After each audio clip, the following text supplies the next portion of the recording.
Hi friends, this is how to wash your brush with latex-based paint on it. Run your brush under lukewarm water. You can get a lot of the excess paint off with the pressure of the water. Use your fingers to separate the bristles to let the water flow throughout the bristles of the brush.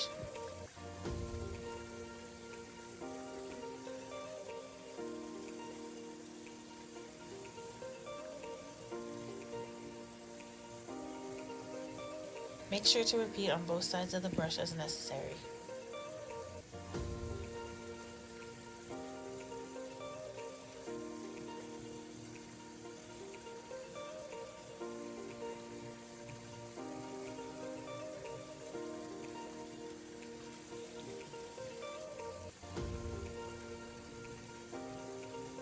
You will know the brush is clean when you can wipe it on your wrist and no amount of paint streaks appear.